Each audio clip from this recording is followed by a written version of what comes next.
Do you ever wonder why you keep attracting similar types of people into your life? Or why your relationships never seem to last? Maybe you feel like you're dating the same person over and over again, just wearing a different mask. No matter how hard you try or how discerning you become, the pattern seems to keep repeating itself.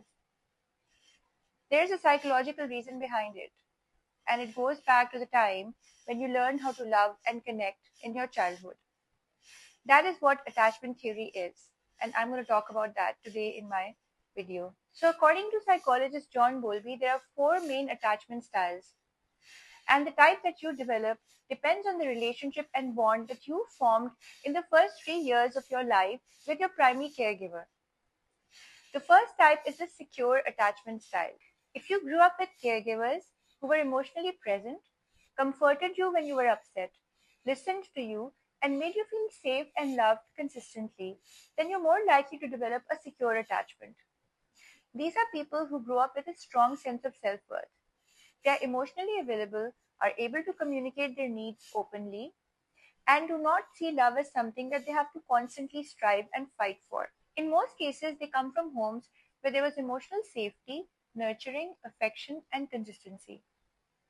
They still get hurt, but they are able to express their needs openly, and they don't run away from intimacy in relationships. They also don't panic when someone pulls away. They find it easier to trust people and usually have strong friendships and relationships in their adulthood.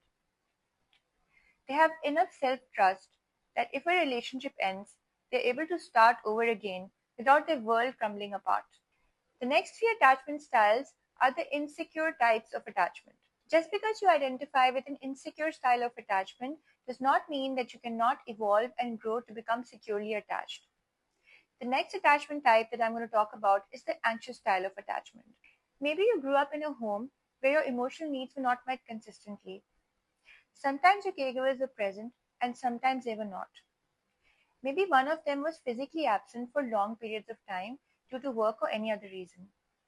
So one day you felt safe and connected, and the next you felt alone and abandoned. So as a child, you learned to live with anxiety and uncertainty. There was a lot of ambivalence surrounding your early childhood. Love may have felt unpredictable, and you never really knew if your needs would be met or not. Some of these children are left in daycare centers at a young age, and they don't feel like, sometimes they don't really believe that their parents would actually come back or not. So they lack trust in their primary caregivers, and they grow up with a deep rooted fear of abandonment. That fear does not just go away as they grow older.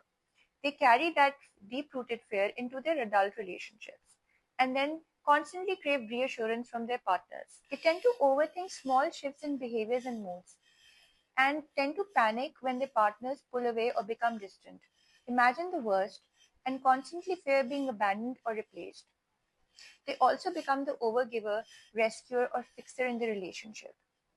And because their sense of self worth is tied to external validation, they are unable to trust themselves and often stay for long periods of time in unhealthy relationships and tend to carry the weight of the entire relationship. They keep tolerating toxic behaviors in a bid for connection and affection. They have a hard time setting boundaries and learning to say no. Deep down, anxiously attached people struggle to trust themselves. So instead of seeking validation from within themselves, they constantly seek love and reassurance from outside. The third type of attachment style is called the dismissive avoidant. These are people who grew up in homes where there was a lot of emotional neglect.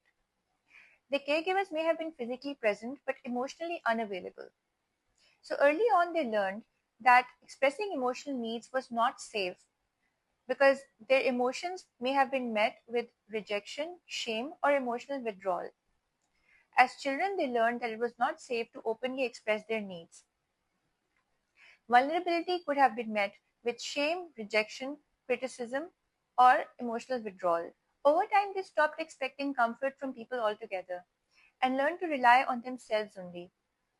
They grow up with the script and belief that people cannot be trusted with their emotions. So dismissive avoidants are extremely self-reliant, independent, and emotionally detached. So they get emotionally overwhelmed when partners want to have vulnerable or difficult conversations. They tend to pull away and can sabotage relationships once things start to become real. It's not always because they don't care, but closeness itself feels unsafe to their nervous system.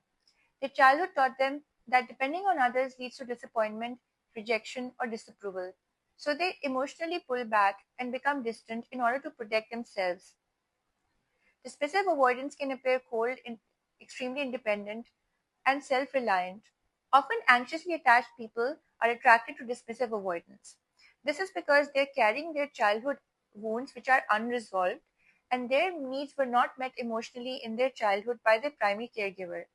Similarly, dismissive avoidants are not able to emotionally meet their needs. So they are enacting the same childhood dynamic in their adulthood. Until and unless you discover what your attachment type is and work on yourself and heal in order to become securely attached, you will keep repeating these similar dynamics in your relationships. Self awareness is the key, and discovering your attachment type is instrumental in becoming securely attached. It's human nature to be attracted to what feels familiar, even though what feels familiar is not always healthy, but it feels safe to our nervous system because essentially we are rewired in such a way that subconsciously we keep attracting these familiar patterns into our life. The final insecure attachment style that I'm going to talk about is the fearful avoidant attachment. These are children who usually grew up in a home where there was emotional inconsistency, unpredictability, and chaos. Sometimes the caregivers were present and emotionally attuned to them, but other times they were critical, rejecting, or even frightening. So these children never really grew up with an emotional sense with an inner sense of emotional stability. Fearful avoidance can seem like a combination of dismissive and anxious attachment styles. On the one hand, they crave reassurance, emotional closeness, and affection in relationships. But the moment someone starts to get close and vulnerable, they may start feeling overwhelmed and unsafe. As a result, they may shut down, emotionally withdraw, or completely pull away from their partners, and sometimes even sabotage the relationship. But as soon as the partner starts to pull away, their fear of abandonment kicks in, and they will start chasing connection again. This can lead to an intense push pull dynamic in adult relationships. Being in a relationship with a fearful avoidant can sometimes feel like riding an emotional roller coaster because there are intense highs and lows in the relationship. And they can also have a lot of hot and cold behavior subconsciously because they want closeness and yet they want to pull away. That can lead to a lot of confusion and chaos in their adult relationships. One moment they want love and deep connection, and the next moment they can feel trapped, engulfed, or emotionally overwhelmed. Underneath all of this is their unresolved childhood fear, emotional inconsistency, and instability that shapes the way they learn to experience love and connection in their adult relationships. So, which attachment style do you resonate with? And remember, if you are one of the insecurely attached people, you can always learn how to become securely attached.